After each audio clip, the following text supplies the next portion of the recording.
The room murmured with anticipation as Barack Obama adjusted the microphone at the center of the Washington, D.C. conference hall. The air was thick with expectation. Students from across the United States, diplomats from Africa, and policy advisors filled every seat. The event, titled New Frontiers, Leadership and the Future of Africa's Youth, was more than symbolic, it was strategic. If you believe that even a small nation can stand tall against great power, if you believe that Africa deserves to write its own destiny, if you see the unyielding fire in Captain Traoré's eyes, then like the video and subscribe to the channel, not just to support, but to stand with us. Stand with a wave of awakening, a wave of pride, of the new African spirit. This is not just the story of Burkina Faso.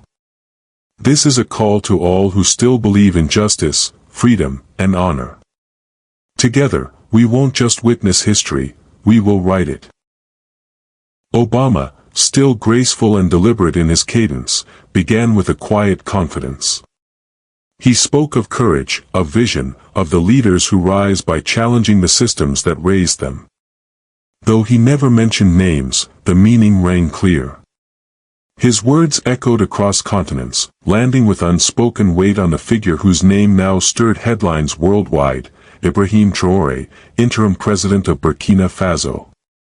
Thousands of miles away, in the heart of Ouagadougou, Traoré stood in a different kind of chamber, his presidential office, surrounded by maps, files, and the relentless reality of a nation in flux. The sun outside cast long shadows over the capital, but inside, it was a message from abroad that had shifted the atmosphere. Awa Diallo, his closest advisor and longtime confidant, entered holding a tablet. She tapped the screen, showing a live feed of the headlines. Her expression was composed, but the edge of a smile tugged at her mouth. Some say it was a subtle compliment, she said. Others call it a challenge. Traoré took the device, reading slowly. His brow furrowed, not in irritation, but reflection. He didn't respond immediately. The silence between them wasn't heavy, it was purposeful. In America, Obama stood as a symbol of global leadership, polished, pragmatic, shaped by decades of diplomacy. In Burkina Faso, Traoré was something else entirely, raw, unyielding, a child of resistance molded by necessity, not legacy.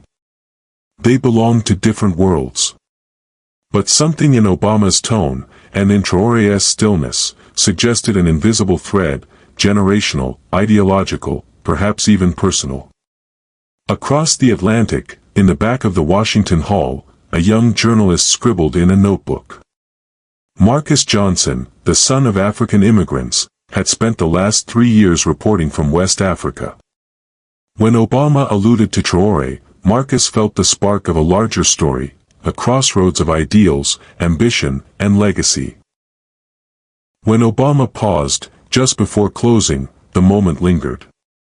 Sometimes, he said, the future of a continent depends not on who speaks loudest, but on who listens best.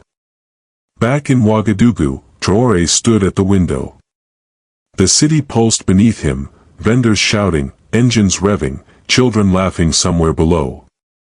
Yet none of that noise reached him. His mind was elsewhere, caught in the delicate tension between perception and power. The mention of his name, however indirect, was no accident. And any response, public or private, would ripple far beyond his borders. A knock. Then a voice. "Sir," said Captain Isa Cohn, his military aide. "We need to decide. Will there be a response?" Traoré turned. His face was unreadable, but his voice, when it came, was firm. "We respond," he said. "But not with noise." His eyes returned to the skyline. "We respond with vision." The first sparks of tension had begun to flare. For Obama, his words were a subtle gesture. A recognition of new voices rising from the continent, a nod to leaders like Traoré. But for Ibrahim Traoré, they carried weight. This wasn't a passing compliment. It was a moment, an opening to affirm his vision of self-determination, of a new Africa that answered to no one but its people. Both men knew their words would be analyzed. Neither could foresee just how far the ripples would spread. By the next morning, social media had erupted. News anchors dissected every syllable of Obama's speech, speculating about the meaning behind his pause, the subtle emphasis on leaders who listen. Across Africa and beyond, political analysts debated whether Traoré's silence was strategy or hesitation. Marcus Johnson, always one step ahead, knew this was his chance. He dove headfirst into research, retracing Traoré's rise, from the military coup that shocked the region, to his fierce rejection of foreign manipulation. But Marcus wasn't looking to paint a villain or a hero. He wanted to understand. In Ouagadougou, the palace meeting room filled with trusted voices. Awa Diallo, Captain Isa Kone, and a third advisor, Moussa Sawadogo, a seasoned political mind whose cautious tone often counterbalanced Traoré's bold instincts. "We need to respond," Moussa said, arms crossed. "But not with fire. A reply that strengthens us, without appearing hostile." Awa leaned forward, eyes bright. "This is an opportunity. A global audience is listening. Let's show them what Pan-African unity sounds like." Traoré sat still, absorbing the words. The room was quiet except for the buzz of a fan and the distant sounds of life outside the palace gates. He knew the stakes. A misstep could fuel Western skepticism. But silence could be read as weakness. He kept his posture firm, but behind his eyes, thoughts churned. Eventually, he raised a hand, not to interrupt, but to conclude. "I will speak," he said. But not yet. He needed context. Not noise. Not applause. Truth. If you believe that even a small nation can stand tall against great power. If you believe that Africa deserves to write its own destiny. If you see the unyielding fire in Captain Traoré's eyes. Then like the video and subscribe to the channel, not just to support, but to stand with us. Stand with a wave of awakening, a wave of pride, of the new African spirit. This is not just the story of Burkina Faso. This is a call to all who still believe in justice, freedom, and honor. Together, we won't just witness history, we will write it. Across the Atlantic, Marcus made headway. Through a confidential source close to Obama's inner circle, he secured an off-the-record interview. The source spoke carefully, but honestly. "Obama respects Traoré," they said. "He admires his conviction. But he's also concerned. He knows charisma can be dangerous if not anchored by wisdom. He believes Traoré could reshape the continent, or fracture it." Those words left Marcus more curious than ever. He didn't hear judgment, he heard a challenge. And he was determined to follow this story to its final chapter. Meanwhile, the world watched. In Chicago, Obama returned to his routine, meetings, lectures, family dinners. But his eyes, too, remained on the Sahel. He knew the conversation had landed deeper than expected. And he believed, perhaps cautiously, that a meaningful exchange could still emerge. But as days passed, Traoré's silence began to shift the air. Was the young leader stalling? Or was he preparing something far greater? In the heart of Ouagadougou, as dusk painted the city in gold and ash, Ibrahim Traoré made his decision. He would respond to Barack Obama. The first sparks of tension had begun to glow, quiet, but unmistakable. For Obama, his remarks were a subtle recognition, an acknowledgement of rising African voices like Ibrahim Traoré. For Traoré, they were something else entirely, an invitation cloaked in diplomacy, but also a test. A moment to affirm his stance. A chance to define his response not just to a former U.S. president, but to the world. Both men knew their words would be weighed. Neither could have predicted just how deeply they would echo, reshaping narratives across continents. The day after the speech, social media erupted. Commentators speculated feverishly about how Traore might respond. Was he preparing a counter-statement? Would he ignore it altogether? Had a new diplomatic standoff begun in plain sight? News anchors in Paris, Nairobi, and New York framed it as a subtle duel.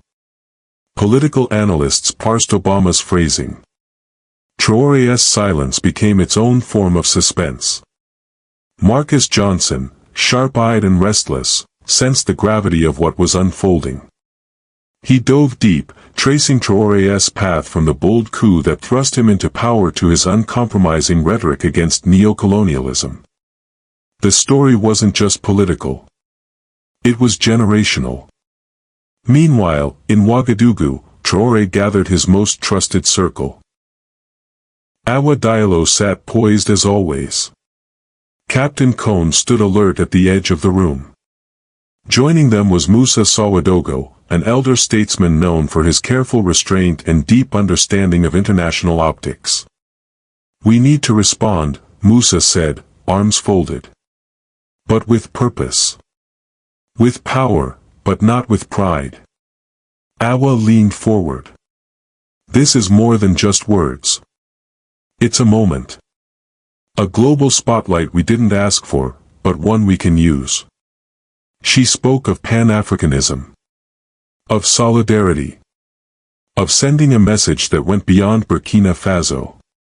"We must show the world that we are united in our pursuit of sovereignty." Traore listened, but his gaze wandered.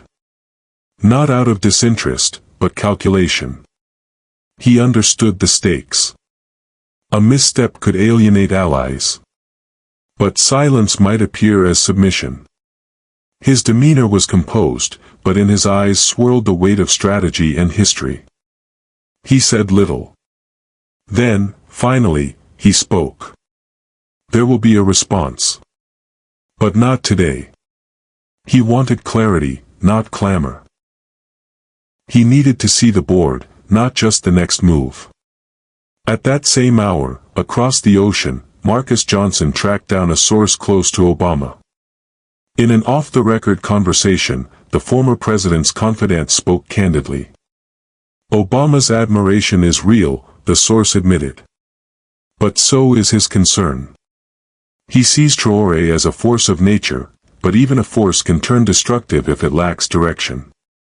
He wants the best for Africa. But he fears the cost of radical change too fast." That revelation left Marcus more captivated than ever. The stakes weren't just ideological, they were existential. This wasn't about admiration or rivalry. It was about legacy. In Chicago, Obama returned to his routine, but he watched carefully. He had touched a nerve, and he knew it. Still, he believed in the value of the moment. Of challenge. Of respectful confrontation. But as days passed, and Traore remained silent, a new question emerged across headlines and analyst panels alike. Was the young Burkinabe leader hesitating? Or was he preparing something bigger? If you believe that even a small nation can stand tall against great power. If you believe that Africa deserves to write its own destiny.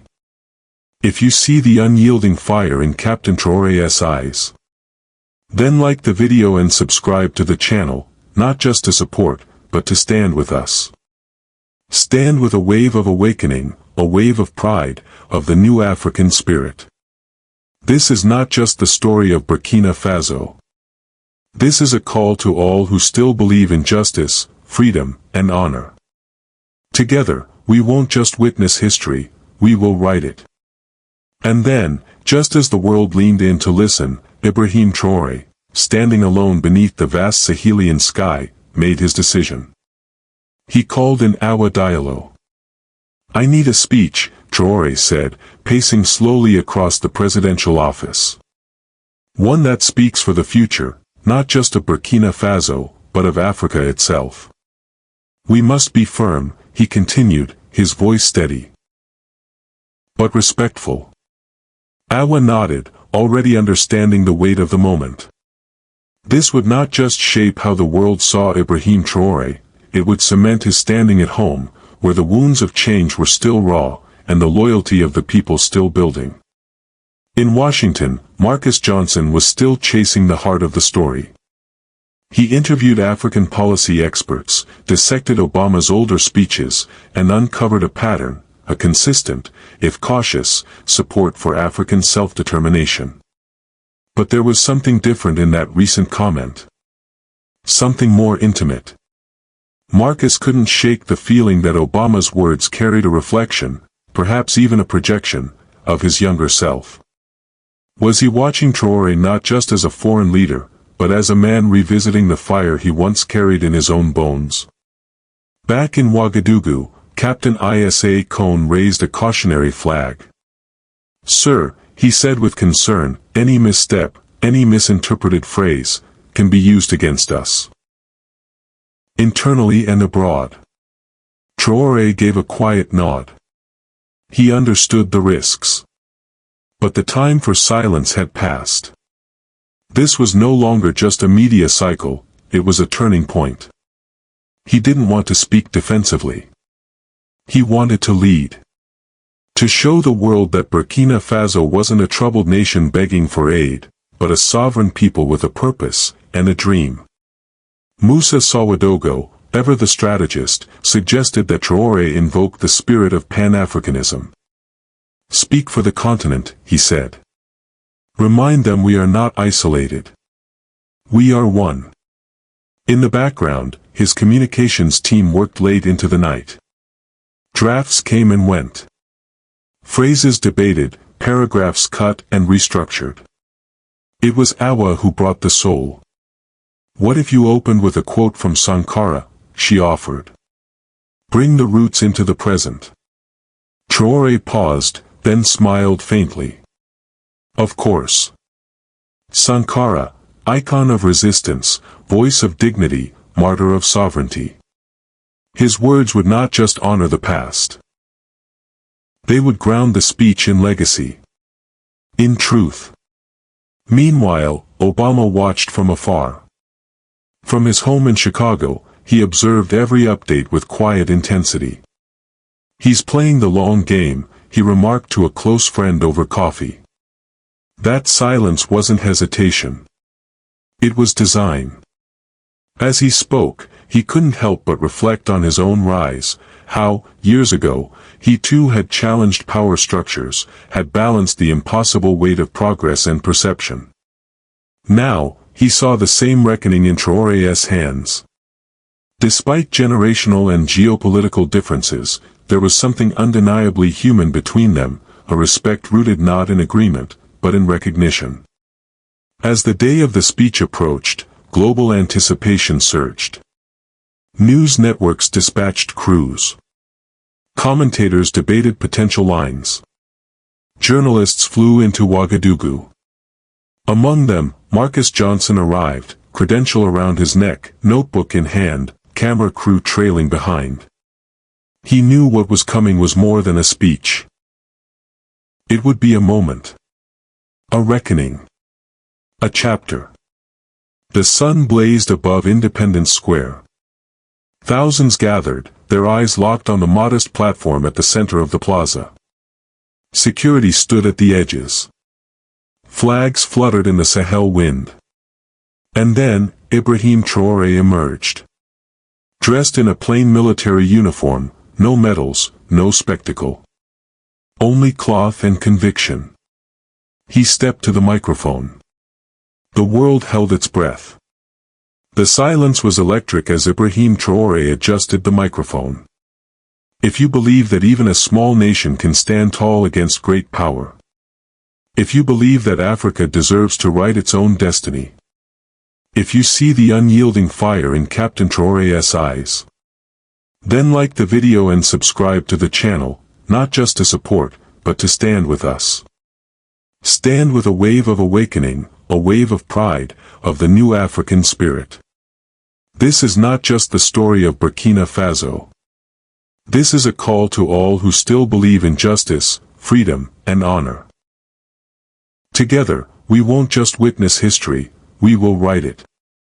He looked out over the vast sea of faces, young, old, hopeful, watchful, and then, in a voice clear and unshaken, he began.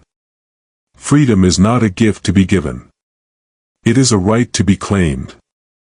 The quote from Thomas Sankara rippled through the crowd. Applause rose instantly, raw, honest, thunderous. It wasn't just recognition. It was connection. A bridge between generations. A salute to a dream not yet fulfilled. Then, without hesitation, Traore addressed the moment that had brought him to this stage. I received the words of former President Barack Obama with humility, he said. He speaks with the weight of global experience. And I respect that. His tone remained composed, honoring, not bowing. But his next words held the spine of a continent. Yet while some nations were built within established systems, others, like ours, are still breaking the chains that those systems left behind. The legacy of colonization is not just history. It is a daily struggle. It was both a declaration of independence and an invitation to mutual respect. Thousands of miles away, in Chicago, Obama watched on television. He leaned forward, eyes narrowing, studying the young man who now stood at the center of international attention. There was no bitterness in Traore's words, only resolve. A rare balance of defiance and diplomacy.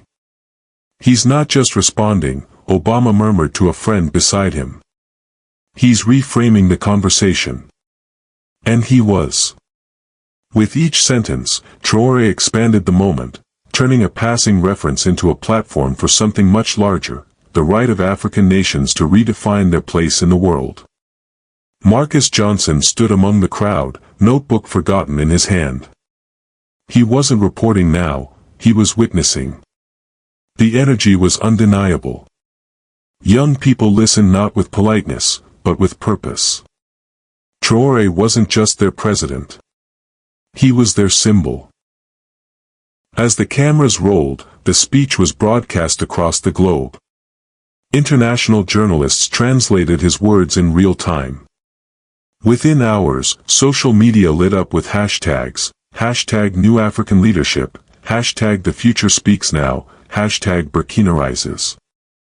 But the reaction wasn't universally warm. Some Western commentators accused Traore of exploiting populist rhetoric. Others questioned whether he could deliver on the promises he so boldly declared. And within Burkina Faso itself, skeptics resurfaced, warning that speeches were easy, governance was not. Captain Isa Kone stood beside Traore on stage, eyes scanning the crowd. He didn't smile. He didn't need to. He understood the gravity of what had just occurred. Words, no matter how powerful, would not be enough. Action would have to follow. The real battle was only beginning. Still, something had shifted. Traore had taken a moment offered by another leader, and made it his own. He had not challenged Obama. He had joined him, in spirit, on a broader mission. To build a world that was not shaped by domination, but by dignity. From afar, Obama nodded slowly. This is the kind of leadership the world needs, he said quietly. Not perfect. But principled. The speech left an emotional wake. When Traore reached his final line, the crowd froze, then ignited. We are not just the future of Africa, he declared. We are the present, rewriting our history. The applause was thunder. Some wept. Others raised their fists. And in that square, under the African sun, a chapter was written, not in stone, but in memory. It was a moment of pride, but also of responsibility. If you believe that even a small nation can stand tall against great power, If you believe that Africa deserves to write its own destiny. If you see the unyielding fire in Captain Traoré's eyes. Then like the video and subscribe to the channel, not just to support, but to stand with us. Stand with a wave of awakening, a wave of pride, of the new African spirit. This is not just the story of Burkina Faso. This is a call to all who still believe in justice, freedom, and honor. Together, we. Avity of what had just occurred began to settle. Traoré's speech was not merely a response, it was a declaration of identity, of vision, of hope. But great ideals, he knew, demand great sacrifice. Across the ocean, in Chicago, Barack Obama stood before a crowd of journalists. He had watched Traoré's speech in its entirety. Now, it was his turn to answer.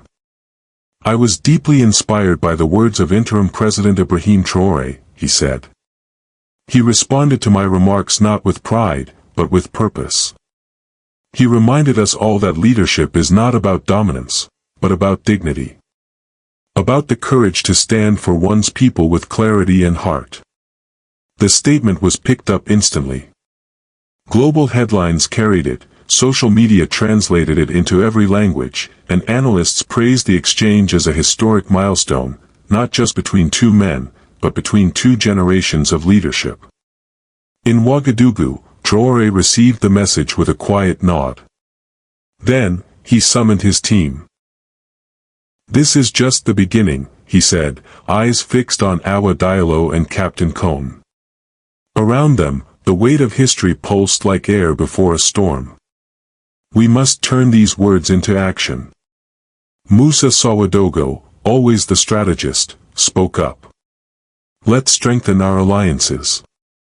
Not just diplomatically, but philosophically. With every African nation that believes in sovereignty, self-determination, and shared dignity. Traoré agreed. Obama's acknowledgement was not an end, but a bridge. A signal that even the world's most powerful voices were willing to listen. And it was now his responsibility to use that opportunity wisely. Marcus Johnson, still on the ground in Ouagadougou, saw it too.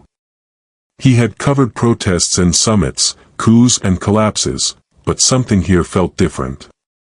He walked the city, notebook in hand, interviewing young Burkinabe citizens still glowing with pride. In the heart of the plaza, a university student spoke with conviction. He reminded us, she said, that we are not the footnotes of global history. We are the authors. Marcus paused. He knew, in that moment, he wasn't just covering a story. He was watching a movement take root, born of courage, fueled by vision, and carried forward by the youth. Meanwhile, back in the U.S., Obama sat with his team and reflected. This exchange, he said softly, reminded me that leadership is not just about governing. It's about lighting fires that outlast your time in office. It's about choosing to believe that the next generation might just do better. He now spoke of Africa not with cautious diplomacy, but with hope.